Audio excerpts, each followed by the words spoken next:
Okay, all right. Well, I'm sorry to interrupt great conversation that seems to be happening. But we're going to go ahead and get started because we have a very full evening in front of us. I wanted to welcome you. Everyone is here, I hope, for the short-term summer study abroad information or study away information session. My name is Brian Indriano, and I'm the Executive Director for Global and Experiential Education here. So it's my office that helps facilitate the development of these wonderful programs that we'll talk about tonight. I'm going to kick off by just giving a little bit of an overview of some of the boring procedures, right, for how to get involved in these programs. And then we're going to turn it over to faculty to speak about the programs directly. So the way we have it organized is that they'll speak for 5 minutes very briefly about their programs. I'll then get back on stage and talk about some of our short-term exchange programs that are also open during the summer, and then we'll open it up to questions. So I'll just ask that you hold on to any questions that you have until the very end, and that way we can just be pretty efficient with our time. We'll then have about a half an hour of a reception where there will be some snacks out front, where you can ask the faculty questions directly, or I know that we also have some student participants who have gone on some of these programs before, who are here and can also give you kind of a student's perspective of what that program might be like. But I'd like to thank you all for coming here this evening. We are recording this session, and so also know that you don't need to be taking furious notes, and we'll be sending that probably tomorrow or the day after to you with a copy of the PowerPoint as well. So, like I said, what we're going to do today is run through what your options are for study away, inclusive of programs in the U.S. and overseas. I'll talk about exchange programs, and of course, since you're here, I'm also going to give a little bit of a pitch about our long-term study abroad programs, which are programs that people in specialized master's programs, our part-time MBA as well as our full-time MBA have all participated in.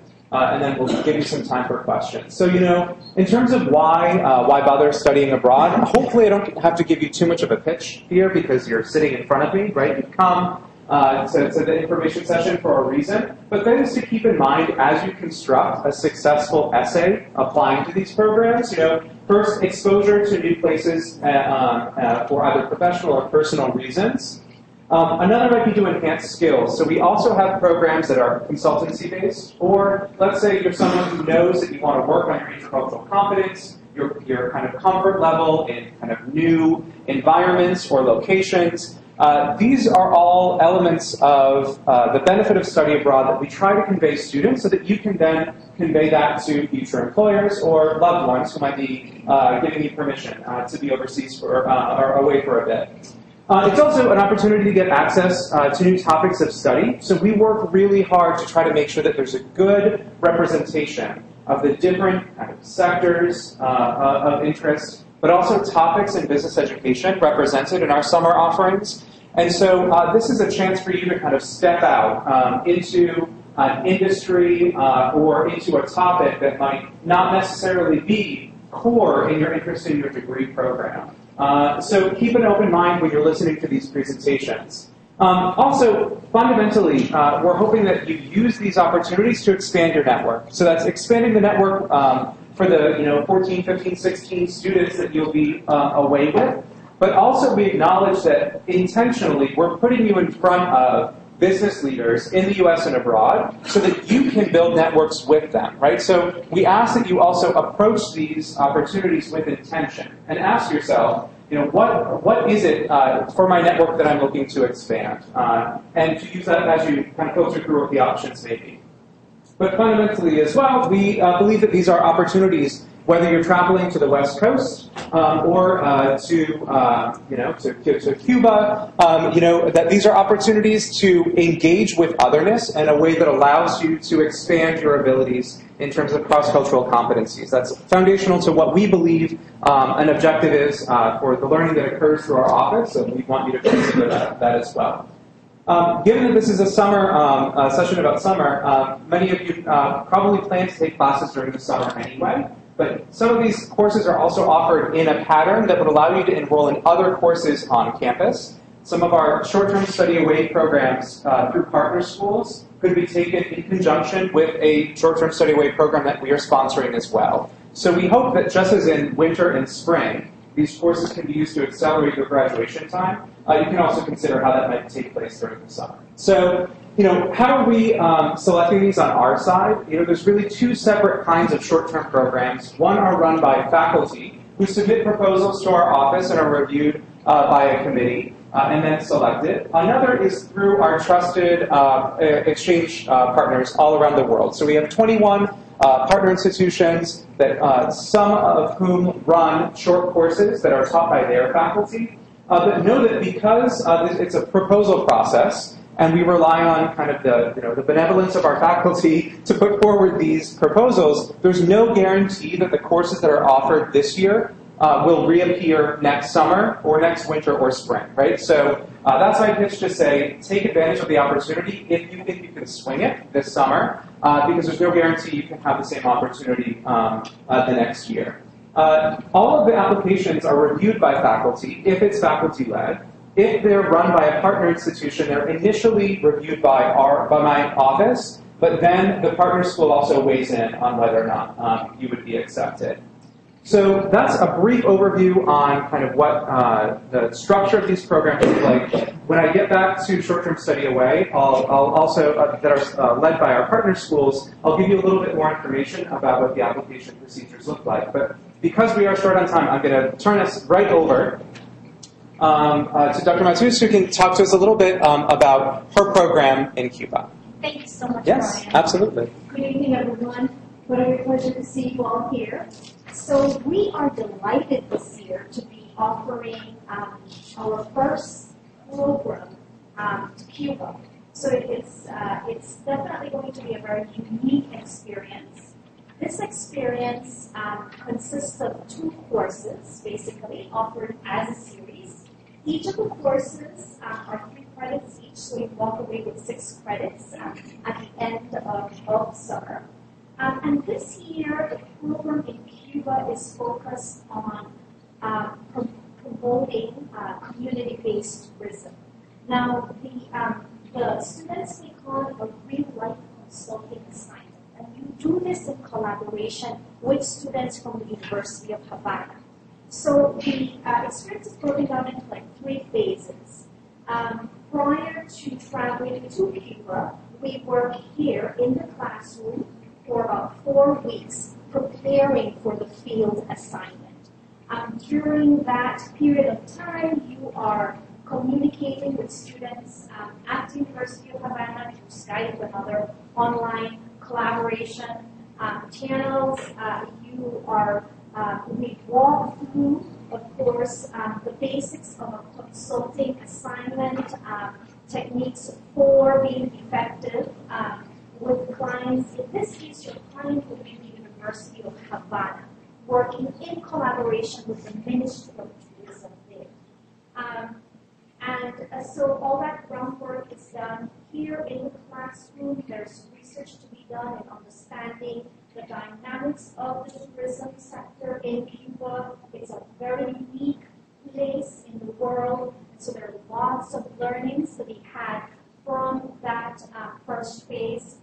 You will work to produce an inception report, which you then will present at the start of the on-site visit. So we will be spending 2 weeks in Cuba, and we'll walk through the program and what to expect there in Cuba shortly. So during that time in Cuba, you will work with your counterparts to really undertake and carry out the various objectives of a consulting assignment, which I will be describing shortly as well.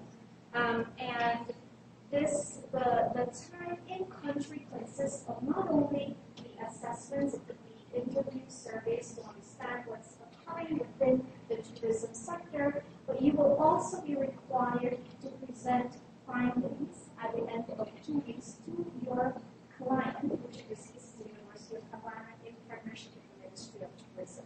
So it's a wonderful experience of preparing for field work, also spending that time in the field, actually conducting field work, and learning more about this fascinating country and the industry and how it functions and the challenges.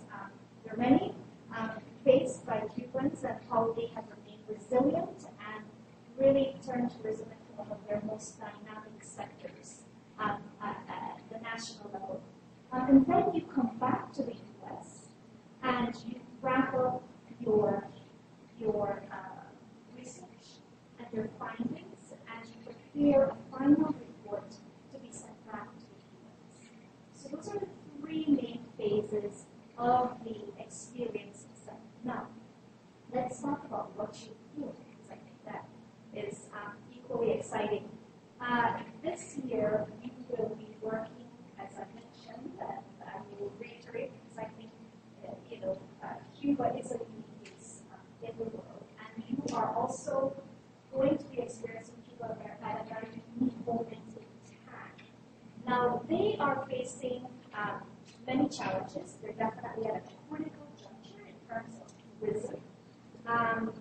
They have been working on tourism for many years. It remains the most dynamic component of their national economy.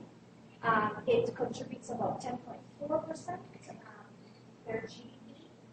And last year, they set another record-setting year in terms of arrivals. They're well over 3.2 million visitors a year.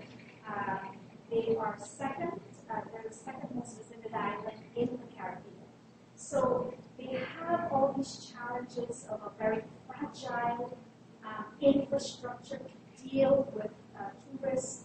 They have expectations of different source markets, and they have growing numbers to manage. So it's definitely a significant challenge that they're facing. They have responded in very interesting ways. We will be looking at, I'd say, one of the most fascinating parts of it all. In order to be able to meet the demand, the growing demand of visitors, and the limitations presented by having very few multinational brands operating in Cuba, they have opened up their doors. Many homes have, and are serving as bread and breakfast facilities. These homes also serve as restaurants.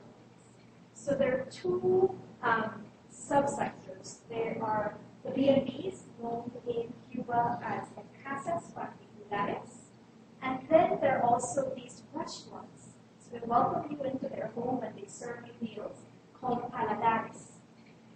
These micro enterprises account for the largest portion of services being provided currently. So of the 80,000 rooms available in Cuba, 6,000 come from this subsector. This subsector has not been looked at in any depth whatsoever. So this is the unique opportunity for you to really contribute knowledge to what is occurring in Cuba. Now, there have been many researchers going in to look at the macro environment, what's happening there, and they've really kind of pinpointed and zoomed in on this very interesting aspect of how tourism has evolved in Cuba, which is not really understood. So your assignment will be to do a couple of things. You will be working with your counterparts from the University of Havana to, one, begin to understand what is occurring in these paladares and casas particulares. To look at the level of service, to look at how the level of service really fits with expectations from different source markets, in particular the U.S. The Canadians are huge as well, but your focus will be the U.S. You'll also be looking to understand what the quality standards are like, what improvements need to be. Of course, the basis of all this assessment, you will be making recommendations. So that's one element of it. The second element of your assignment will really be focused on looking at the product offering in Havana. So you will be taking stock of what the cultural experiences are that you can currently, currently be a part of in terms of tourism there in Havana, and we'll be coming up with recommendations of how to expand that offering to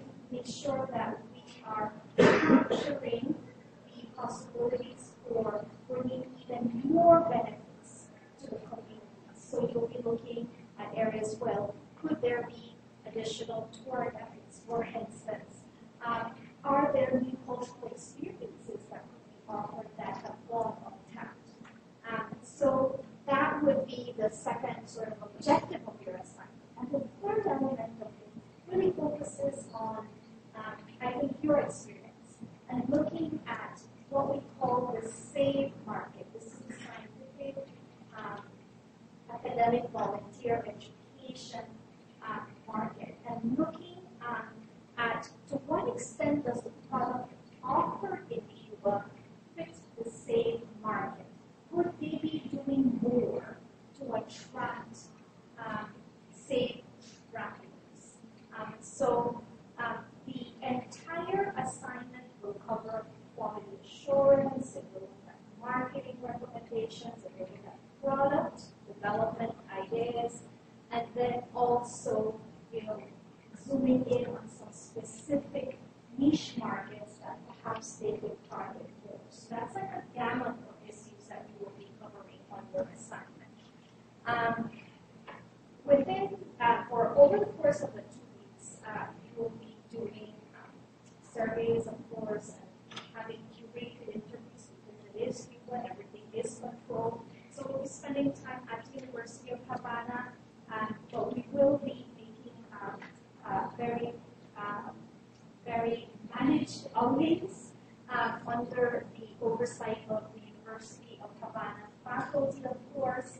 They've been working to some extent with Casas Particulares, so there are linkages there that you will be able to leverage to enrich your overall experience and the ability to access the sector, which is not always easy to do there in Cuba.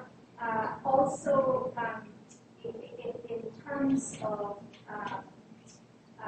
just having access to additional educational experiences, we will, over the course of the 2 weeks, we'll have the opportunity to maybe take classes in salsa, or we'll check out museums. We will be having a special outing the weekend between the two.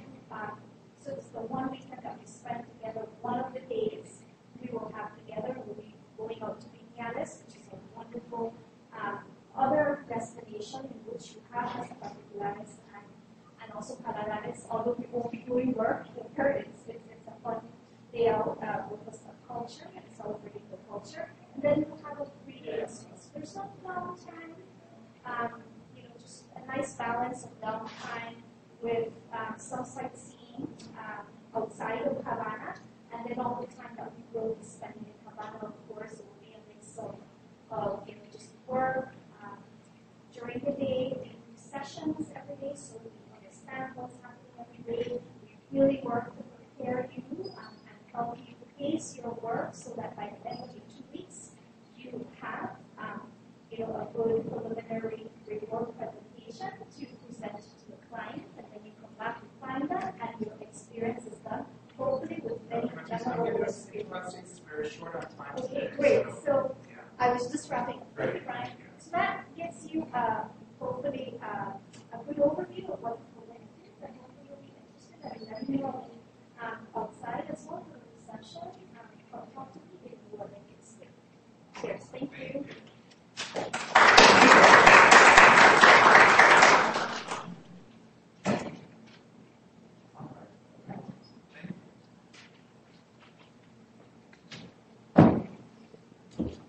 Good evening. How are you doing? My name's Stuart, and also I'd like to introduce Daniel, Daniel Dozier, who was my course assistant last summer on this course, which we ran, and again for this coming summer. So I want to share a little bit about this course, Journey Through the Sharing Economy. Sharing economy, it's basically an economic system in which assets and services are shared between private individuals, generally utilizing the internet or an internet platform. So if we talk about the hospitality industry, how many of you have used sharing economy services such as Airbnb or HomeAway? Hey, Emily, you're going to have to talk a little bit too, since you were on the course last week. Thanks for joining. How many of you have used car sharing? So we all know Uber and Lyft. Has anyone used Get Around or Turo? Uber, of course, you have. Yes. And then in dining. So when I hear Professor Matthews talk about Casa Particulares and what's going on in Cuba in terms of home-hosted visits and meals, this is becoming a big thing here in the U.S. as well. So how many of you have used services like Feedstick or Eat With, where you can actually dine in someone's home? Emily's done it all. Daniel's done it all. We've done it all. So there are a number of different industries within travel and tourism that are really focused on this peer-to-peer exchange. And this is just disrupting the traditional industry. When we think about Airbnb, the market value of Airbnb is now as big as some of the largest traditional hotel companies. So a couple of things in terms of what this course is about. We are first going to spend a couple of sessions here in DC, some online sessions, studying the sharing economy, not only from an economic point of view, but from an environmental, sociological point of view as well, political. Then we're going to have some work here in DC. Then we're all going to go out to California and be in the San Francisco area, San Francisco Bay Area. We'll spend 7 nights, 8 days. Basically, each group will be putting together their own itinerary. So we're not going to be staying in traditional hotels, eating in traditional restaurants. We'll be actually experiencing all of these elements of the sharing economy and hospitality. And we will also combine your experiences with a number of office visits and field visits that we're putting together. So visit a lot of startup companies and established companies in the period. Basically, this is a quasi-consulting type of project. You'll be able to choose the companies that you're evaluating, in particular industries within travel and tourism, and then evaluating them using a methodology that we've used for a number of courses over the years. Elizabeth, if you're familiar with one of them, Elizabeth just came back from a course we did analyzing the customer experience for a tour operator in Argentina and Brazil. So we worked with Disney, we worked, as I said last year, sharing economy in California. We've done courses in Costa Rica and the Bahamas, all utilizing this methodology, which improves every year, focused on user experience, so analyzing the website, mobile site, and then the actual customer experience when we're in country or in this case, in San Francisco. So that's a little bit about what we're doing. Ben, you want to add any thoughts? And Emily as well? Emily, what was your favorite site visit that we went on in San Francisco? I think Airbnb. They were really, well, they were all places were really connected to this. Uber, Airbnb, basically everyone had a lot of really great insider information. Actually, Airbnb offices are just like going to work at a tree house. It was so cool. Yeah. So it's, again, on-the-ground applied experience, but then meeting with people who are doing the work. We got some great insight at Airbnb about the strategy, and we also met with user experience experts at Uber. Yeah. We met with the CEO of Feedstick, who runs this peer-to-peer dining. We can't promise that we're going to be meeting with the same people at the same places, but I just wanted to get Airbnb open in LA and made a lot of connections in terms of new companies and startups working with the whole ecosystem here. So we'll be adding some more, and looking forward to having your questions and hopefully your interest on the course, and we'll be here to take questions afterwards. So thank you.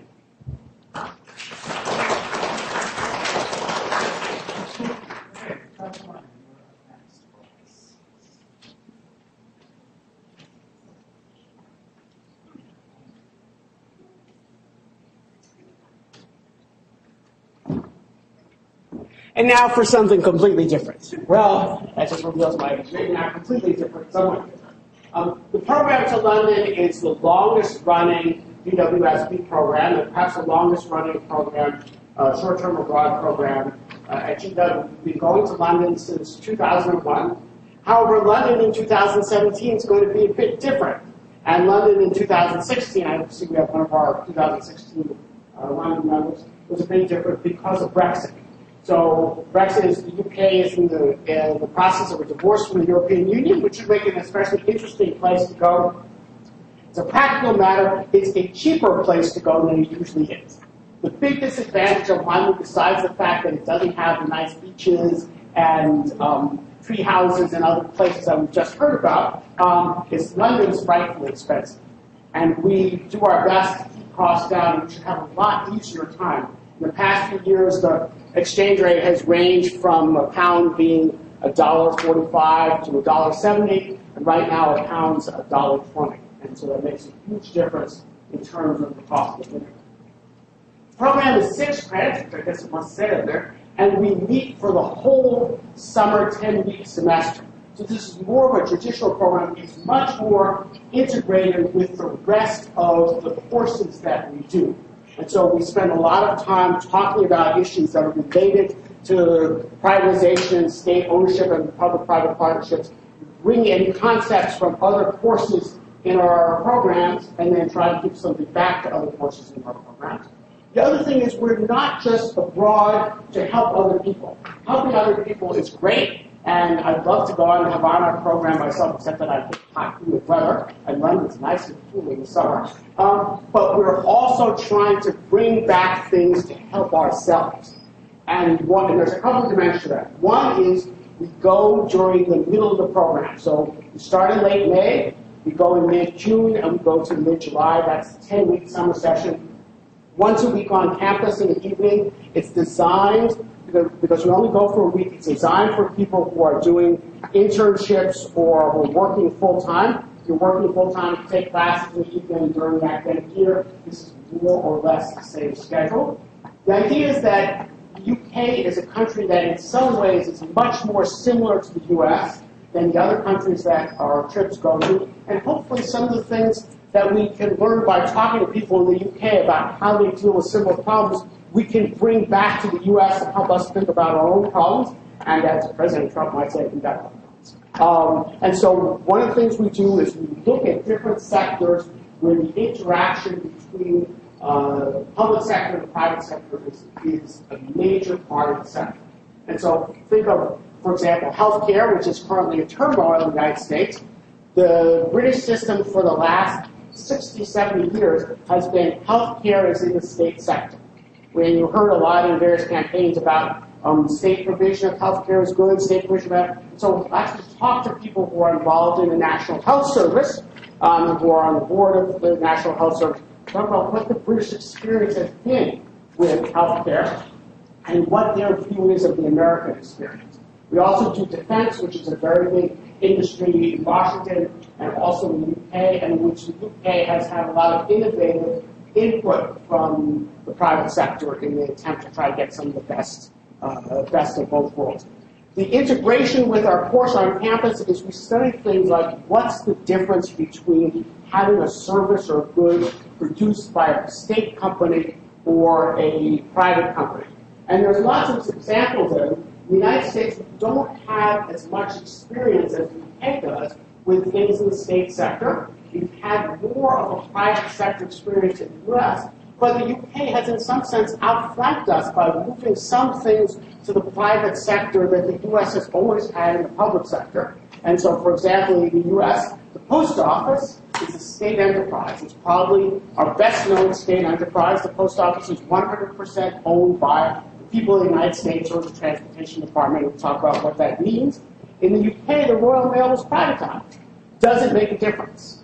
In the US, we have a intercity passenger rail service run by Amtrak.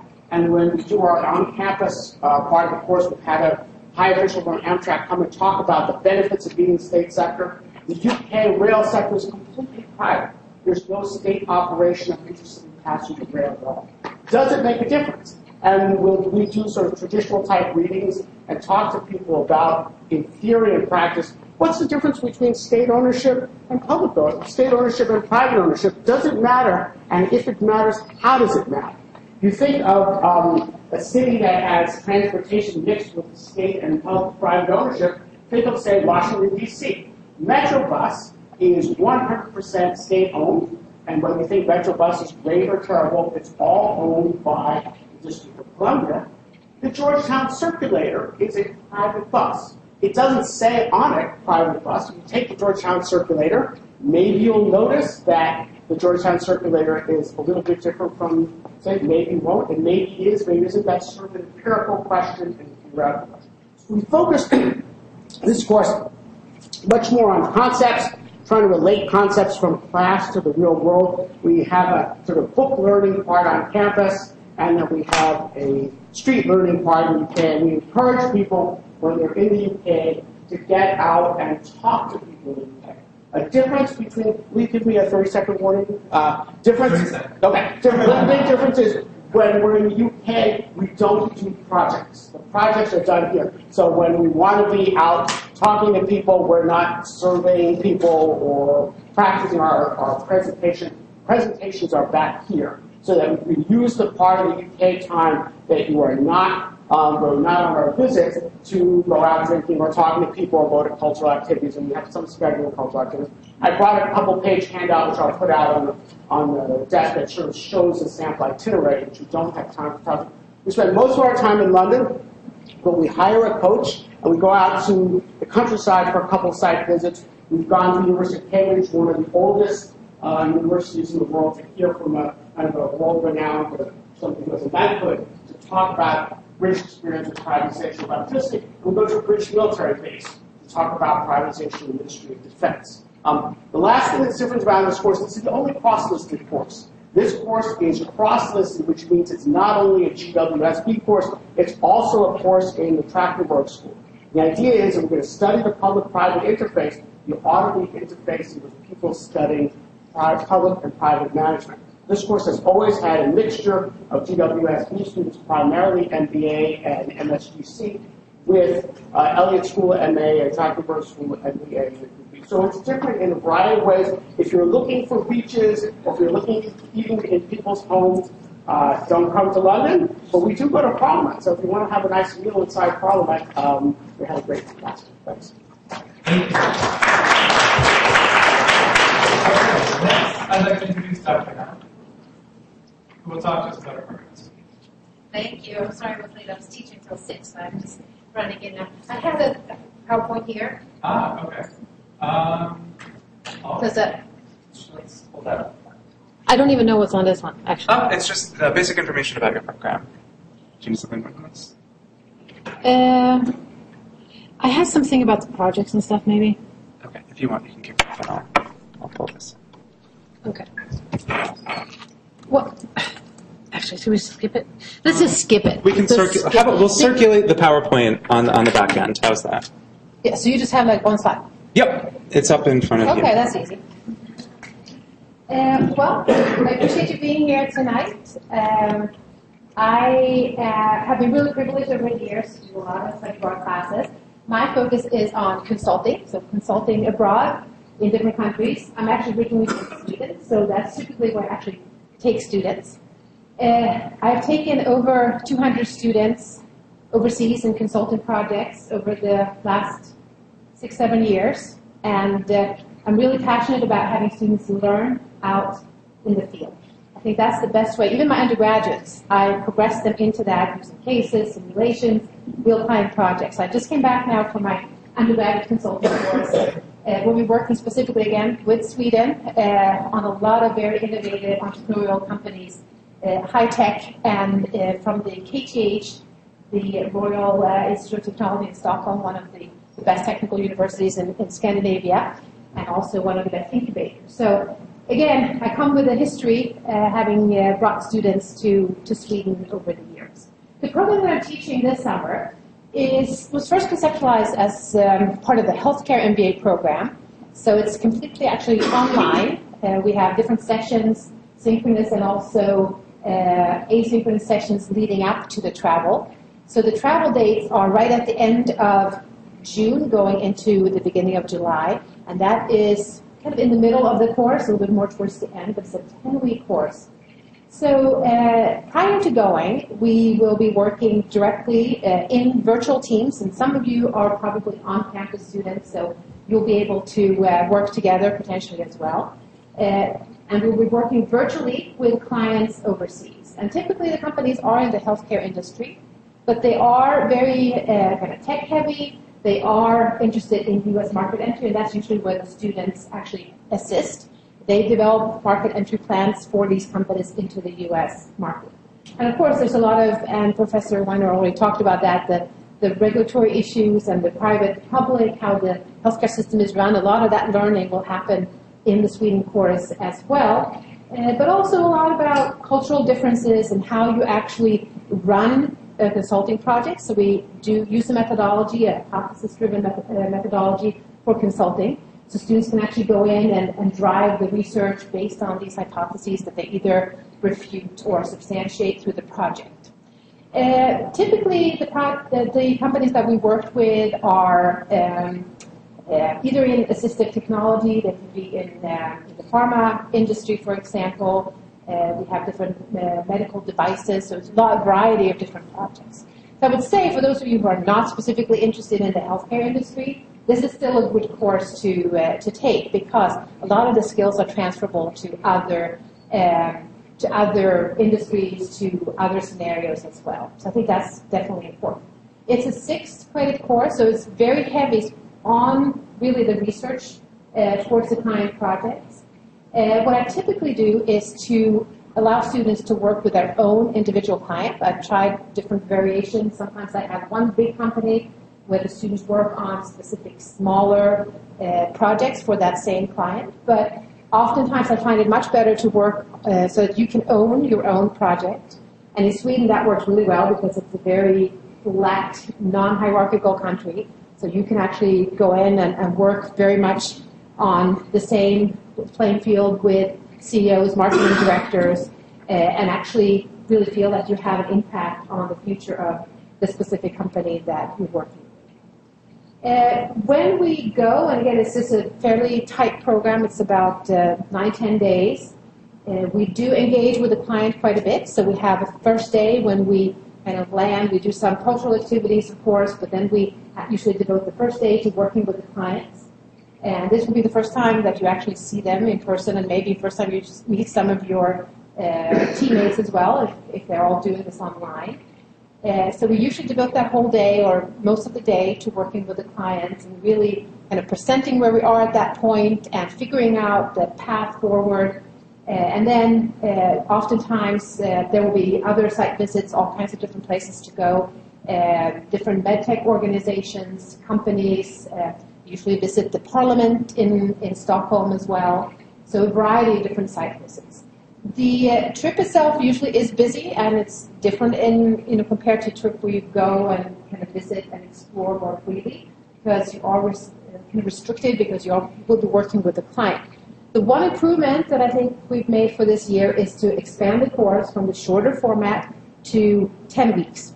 So normally I've expected the students to actually give a written presentation or written report and a presentation to the clients in country. But now, this year, you're going to get some time afterwards to actually refine your report. So you do kind of an interim report, oral report to the clients in Sweden, and then you can go back, get the feedback, and go back and actually polish your written report after that. So I think that makes it a little less stressful while in country.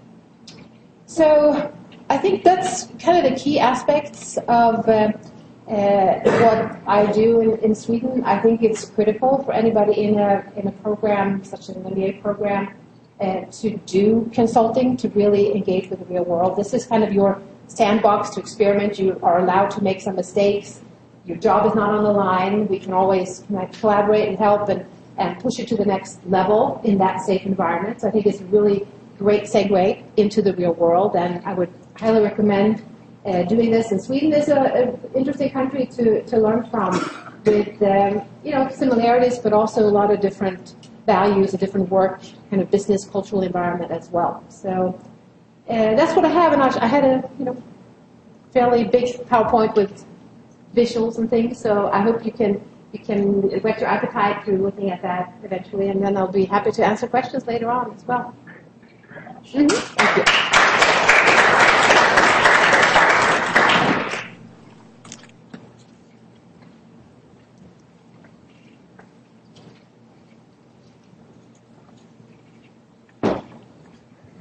Thank you all for coming for this information session. My name is Gaston Villas-Reyes. I'm an assistant professor in the Department of Strategic Management and Public Policy. This is Scott Rumsa, who was a student of mine in an MBA course last summer called Governance Through Deal Making. I've invited him to help me lead this new course in the summer. Now, you may wonder, what am I doing leading a course in Austria? I'm not Austrian, I'm not Viennese. The story is this. I've been going to Vienna the last 3 years in a row to work with Markus Scholz, a chaired professor in business ethics in Vienna.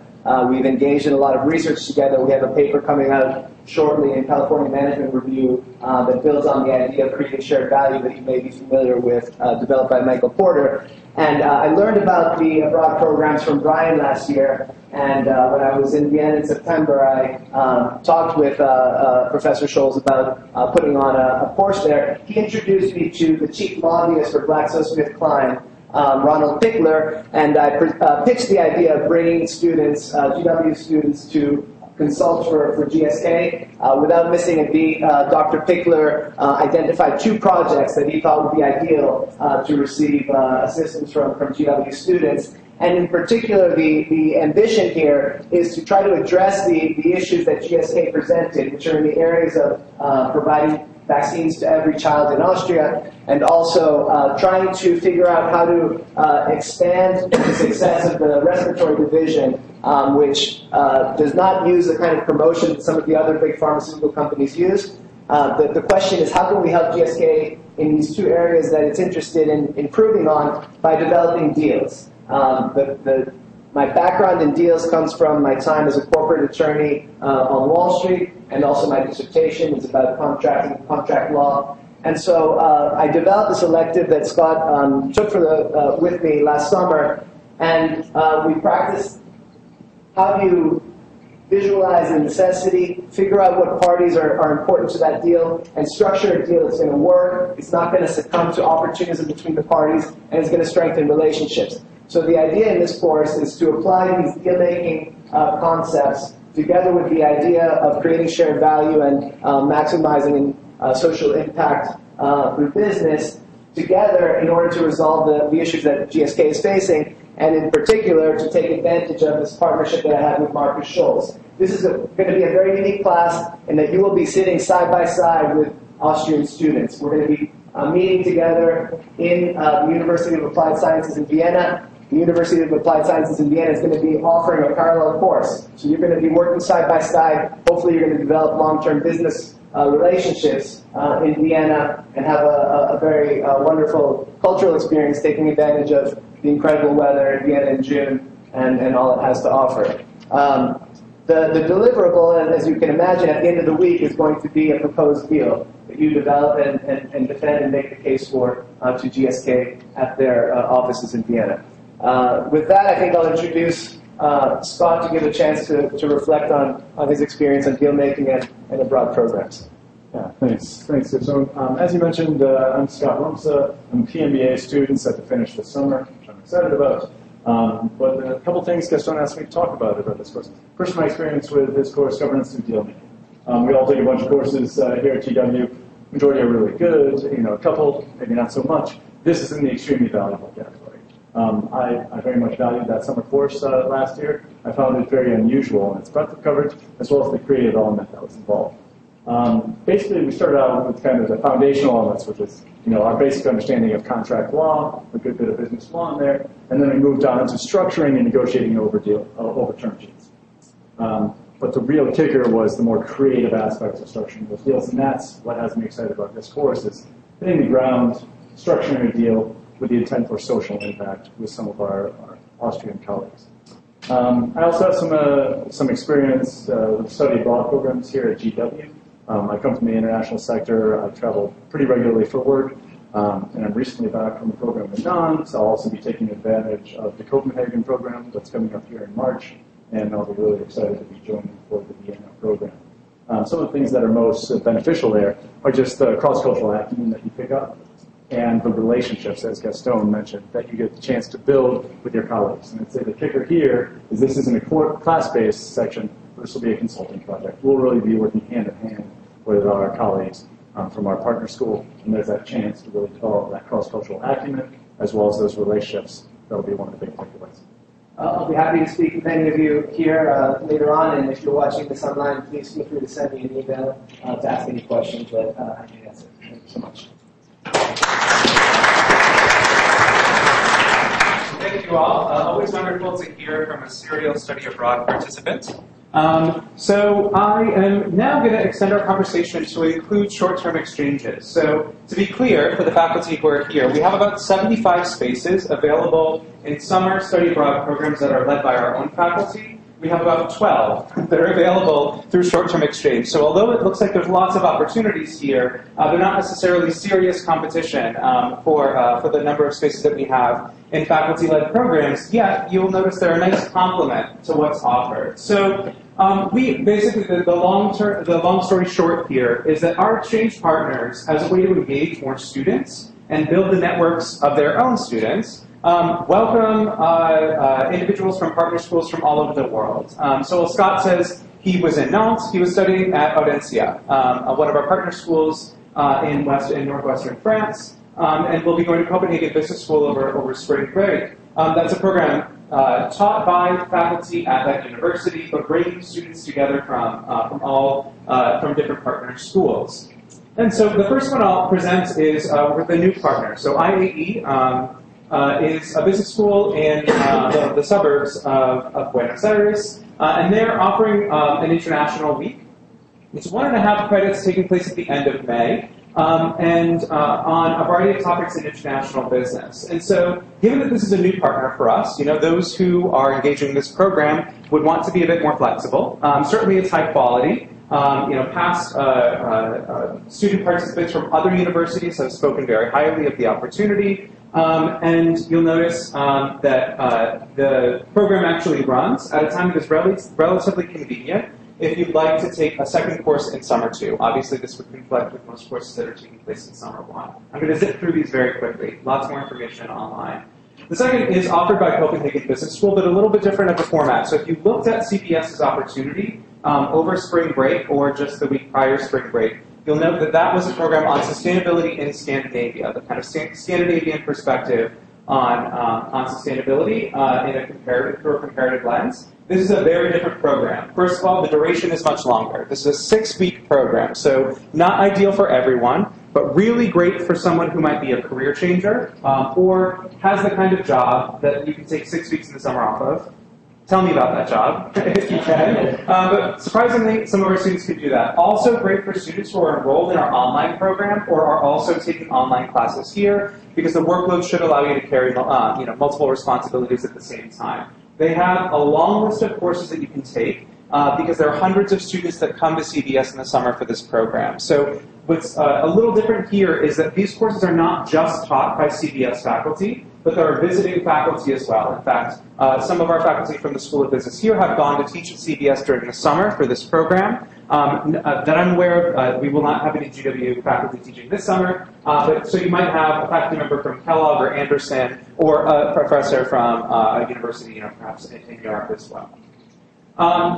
EdEd is offering Europeans in a Global Perspective, which is a course that will take place that straddles the 2 summer sessions. So again, a little bit more complicated, but if you are a part-time student and you really are planning on taking 3 or 6 credits this summer, you would be able to do this. There are 2 options for a course that's taking place simultaneously. The first is Globalizing Europe, so a look at connectedness within Europe as well as Europe's engagements beyond the borders of the European Union, and a second on leisure and lifestyle. So for those of you who are on tourism or hospitality or interested in luxury marketing, this would be a good option for you. The ESSEC Business School, which is just outside of Paris, is presenting 2 options for our students. The first is a Global Manager in Europe, which is kind of a survey course essentially on the French economy and business practices that are trans-European, and then a specific course on whether or not the European is at a crossroads. I think it's hard to argue at this point that it's not. So they're essentially looking at what the impact of the reconsideration of the EU as it stands and what impact that might have on business. They are asking if you are interested in the Global Manager in Europe program that you have at least 2 to 3 years of work experience. Knowing our students, that is generally not an issue or a challenge. But know that, as I mentioned before, all of our partner schools have to approve you. So we might select you and nominate you, but they then review your credentials and provide a final authorization. And this is one instance where partners made a specific request. And that's because all of the students that are in the Global Manager in Europe program are coming from MBA or specialized master's programs, generally in the US. So Grenoble School of Management in the south of France is offering a variety of different courses, intrapreneurship, design thinking, and innovation management that are staggered. You would have the opportunity to do one of those weeks, the first and the second week, or all three, and stack up those credits as you like. And then the European Business School finally is offering a course at the end of May which is similar to the program that's actually offered at EGG, essentially the global management in Europe, but with a focus on Germany and German business. Tel Aviv University is also offering a summer course May 15th to 23rd. So if anyone applied to our program in January and was not accepted, it was very, very competitive. This is a summer iteration. Our global MBA students can only apply for short-term study abroad during January or March. And so there was a higher volume of those students applying for this program in the winter. So if you were not accepted to this program in January, feel free to consider participating this summer. I believe we actually have someone here, yes, who participated in this program in January, or will be coming at 6:30 for the reception. Okay, even more, Singapore. So ESSEC, I just mentioned, is a university just outside of Paris. Why are they offering a course in Singapore? Because they actually have a campus there. So there's another option for you. This is a program particularly appropriate for those who are interested in finance, because obviously Singapore is a great opportunity to learn a little bit more about finance. But our partnership for the Singapore campus really was to create opportunities for students to study corporate finance, not here in Washington, D.C., given how limited our offerings are in finance during the summer term. So those courses are all offered by partner schools. Like I said, I give a pitch for longer-term study abroad. So keep this in the back of your mind. Our deadlines are much longer. We wouldn't need to know until April. If you're interested in studying abroad for fall, usually we need to know in September if you're interested in the following spring. And these are opportunities that sometimes don't jump out for part-time students, but are great opportunities. Like I said, if you find yourself looking for new opportunities or changing careers, or you need to kind of accelerate the conclusion of your degree program, you can do that overseas. You wouldn't have to do that here in Washington, D.C. So there are hundreds of elective courses that are offered at these 21 partner schools that you have access to. So, if you've kind of tapped out what you can take here, this is also another opportunity for you. Any scholarships that you have that have been provided by GW convey, all of the credits transfer back. There is a process to make sure the classes you're taking are authorized by your academic advisor. But this is something to think about seriously, even in the future, if not right now. So for some final steps, most of you are familiar from in the GW Passport system, if you've ever applied. How many of you have applied to a previous study away program? Fair enough of you, right? So you get it. Not so user-friendly, but an effective system, right? So if you have questions, certainly reach out to us. But that's where you'll complete your application. If you're accepted, it's where we'll ask you to go back in to put some traveler information. So it's essentially an internal database that we use to gather some information for you. As I mentioned, faculty are responsible for program selection if it's a faculty-led program, and some of them opt for to interview students. Some prefer just to have written applications. But all of them take these applications very seriously. So we've heard from students before that say, I'm so upset they didn't get accepted to the program, and it turns out they did not spend much time on crafting a statement that conveys to a professor why they would be an excellent candidate to take with them overseas. Or, I'm sorry, to the West Coast, which it feels like overseas sometimes. So I would say don't forget to really take some care in drafting this. We do also have a section of that application where you'll be able to identify if you're interested in applying for a scholarship. So we do have 6 scholarships available for students this summer at $750 apiece, as well as a scholarship for $1,000 where we ask that that person also blog about their experiences overseas. So for those of you where kind of money is a concern or a constraint, that is an opportunity for you. When you identify that you are interested in the scholarship, a new section of the application will appear that asks you to submit either one essay if you're just interested in the scholarship, or two if you're interested in the opportunity to be a blogger. So that's built right into the application, and you can express that interest right up front. So decisions are shared with students about a week after you submit them. So as soon as you hit submit, we start running, right? Faculty are working feverishly to make decisions about what students they want to travel with them. We then review you for a scholarship right up front as well. So if you get your, hopefully, acceptance letter, you'll also know if you have received or are eligible for the scholarship. So you can kind of use all of that information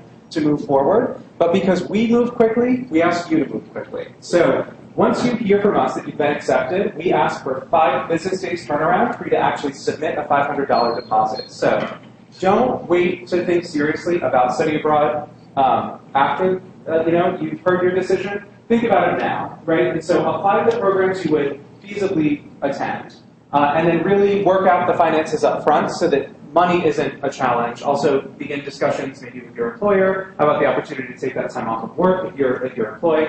Engage family as well in those discussions if there's that factor. And because we do take that pretty seriously. If we don't hear back from you in 5 business days, we move to the wait list. And almost all of our courses actually run wait lists for programs in the summer. I think I've really worked all of that out. That deposit is a deposit, right? So it applies towards your summer tuition. So it's not money that we're taking to put in our coffers. It just gets applied to either your program fee or your tuition for the summer. Okay, so for some final steps, I just want to remind you that if you're applying to study abroad and not to study away, make sure that your passport is valid.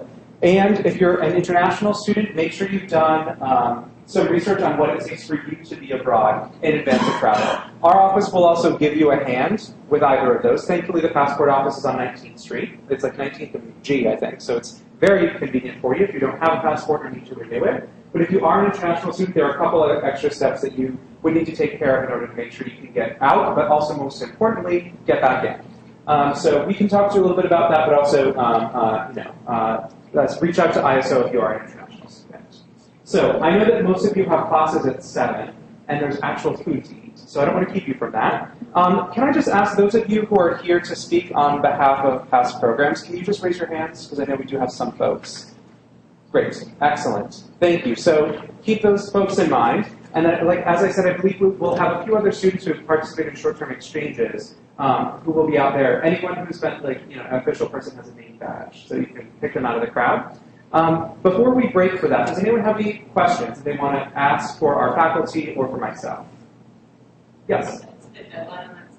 Oh, sure. It's the 26th of February. So at 11:59 p.m., because it's an automatic closure in the system, so if you submit it at midnight, it will be too late. So that's a Sunday the 26th of February. Plenty of time between now and then to begin it. You can open an application as I'm speaking to you now on our website, so no reason to hold off. And I understand that we already have a large number of students who have begun applications who might or might not be here tonight. And that's the same application deadline for either a short-term exchange or faculty study abroad programs. Yes? You have to be in any specific program or graduate program.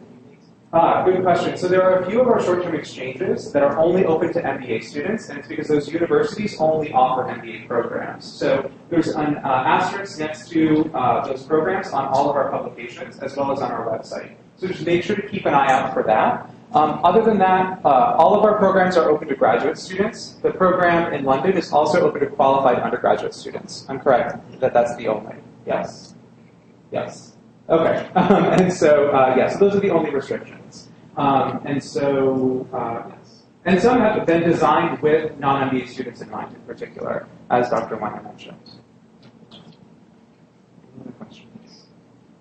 Okay, I'll leave you to ask the questions directly to our faculty then. Thank you so much for being here this evening. And like I said, please do reach out at this contact information if you have any questions that you prefer to, ask digitally, I suppose. Okay? Thank you.